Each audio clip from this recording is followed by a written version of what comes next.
અને વિશિષ્ટાદ્વૈત રામાનુજાચાર્ય આપેલો મત છે, જેમાં 3 જ તત્વોનો સ્વીકાર છે: જીવ, જગત અને જગદીશ. શ્રીજી મહારાજે 5 તત્વોની વાત કરી છે, 5 ભેદ દર્શાવ્યા: જીવ, ઈશ્વર, માયા, બ્રહ્મ અને પરબ્રહ્મ.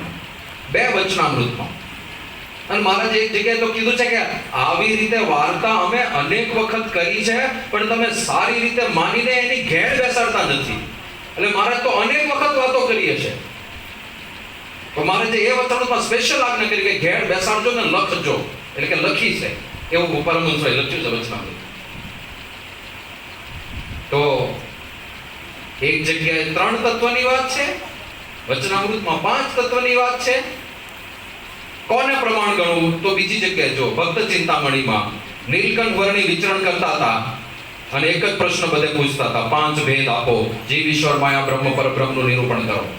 અને મુક્તાનંદ સ્વામીએ નિરૂપણ કર્યું એ જે રીતે અત્યારે આપણે સમજીએ છીએ એ રીતે જ કર્યું. તો શ્રીજી મહારાજ પહેલેથી આ 5 તત્વની વાત લઈને આવ્યા છે. એમાં પણ વચનામૃત વિન્સ. ત્રીજો મુદ્દો,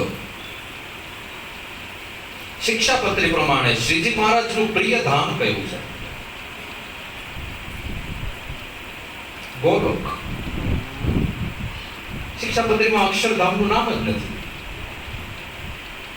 અક્ષરધામ શબ્દ નથી શિક્ષાપત્રી. વચનામૃત પ્રમાણે શ્રીજી મહારાજનું ધામ કયું છે? અક્ષરધામ.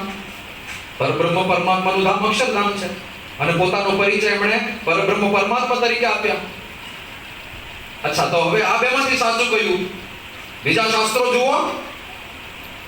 અક્ષરના વાસી વાલો આવ્યા અવની પર, નવખંડ ધરતીમાં સ્વામી છતરાયા ચાલે રાજ.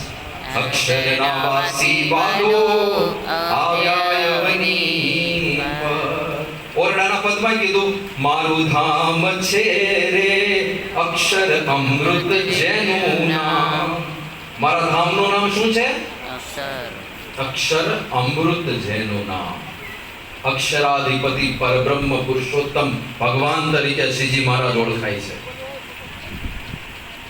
તો પછી ગોલોક ક્યાંથી આવ્યું? તો હવે શિક્ષાપત્રીમાં ગોલોક, વચનામૃતમાં અક્ષરધામ. બીજા ગ્રંથો ને બીજા કાવ્યો કોને વધારે પુષ્ટિ આપે છે? વચનામૃતને. ત્રીજી વાર ટીક વાગી વચનામૃત વિન્સ.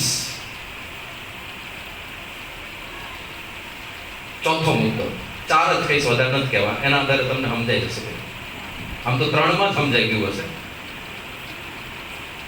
વચનામૃત ખોલો, પાને પાને સંતનો મહિમા. ભગવાનના અવતાર કા ભગવાનના સાધુ, ભગવાન અથવા ભગવાનના સંત. કલ્યાણની ચાવી પૂછી પ્રથમનું 54મું વચનામૃત. મોક્ષના દ્વારનું. કેવી રીતે મોક્ષ થાય? શ્રીજી મહારાજે કીધું કે જેવા સ્વજનોની અંદર આપણે બંધાયેલા છીએ, એમાં જેવી પ્રીતિ છે, એવી જો ભગવાનના સંતમાં પ્રીતિ થઈ જાય તો મોક્ષનું દ્વાર ઉઘાડું થઈ જાય. મોક્ષની ચાવી સંતને આપી છે. સંતનો પાને પાને મહિમા. ભગવાનનો નિશ્ચય કેવી રીતે થાય? શ્રીજી મહારાજ કે એવા સાચા સંત મળી જાય તો એ સંતને અને ભગવાનને સાક્ષાત સંબંધ હોય છે. એવા સંતના વચને કરીને ભગવાનનો નિશ્ચય થાય છે. કોઈ સત્સંગમાં પાછો કેમ પડી જાય છે? એને સંતનો અવગુણ આવ્યો છે એટલે પાછો પડી જાય છે. કોઈને કેમાં સત્સંગમાં પ્રીતિ થતી નથી. કોઈ સંતનો દ્રોહ કર્યો છે મહારાજ કે, અને સંતનો દ્રોહ કર્યો છે એ એટલું મોટું પાપ છે કે એને લીધે એને સત્સંગમાં અનુરાગ થતો નથી. શ્રીજી મહારાજ કે જાણે અજાણે ભક્તનો દ્રોહ થઈ ગયો હોય, બહુ મોટું પાપ છે, રોજ એક દંડવટ એક્સ્ટ્રા કરજો એના માટે. ત્યાં સુધીની વાત કરી. સંતનો મહિમા વચનામૃતના પાને પાને. અને શિક્ષાપત્રી ખોલો, સંતનું નામો નિશાન નહીં. હવે આટલું કોન્ટ્રાડિક્શન ક્યાંથી હોય? એક ગ્રંથ જેમાં રોજ સંતોનો મહિમા કહે છે અને એક જગ્યાએ સંતનું નામો નિશાન નથી. તો હવે બીજા કાવ્યો જુઓ, કોનો મહિમા ગવાયો છે? સંત હું ને હું તે વળી સંત રે, એમ શ્રી મુખે કહે ભગવંત રે. સંત માનજો મારી મૂર્તિ રે, એમાં ફેર નિષ્કુળાનંદ સ્વામીએ લખેલું છે. આ ક્યાં આપણે BAPS વાળે લખ્યું છે? નિષ્કુળાનંદ સ્વામી કહે છે સંતને મૂર્તિ જ માનજો, એ ભગવાનની પ્રગટ મૂર્તિ છે. ઘણીવાર આપણા ઉપર એવું પણ આગ નખાય છે કે તમે સંતનું ધ્યાન કરો છો, ખોટા છો તમે. થાય જ નહીં ધ્યાન. મહારાજે શિક્ષાપત્રીમાં ના પાડી. એટલે હવે તો શિક્ષાપત્રીના કયા સિદ્ધાંતોને લેવા અને કયા ના લેવા એના પર હવે ચારણી મારવાની થઈ ને. જ્યારે વચનામૃત સાથે કોન્ટ્રાડિક્ટ થાય ત્યારે વચનામૃત પ્રમાણ છે એ સાબિત થઈ ગયું. આ 4 તર્કથી જ સાબિત થઈ ગયું. પણ સંતને માનજો મારી મૂર્તિ રે. સંત ભગવાનની મૂર્તિ છે, પ્રગટ હાલતી ચાલતી મૂર્તિ છે.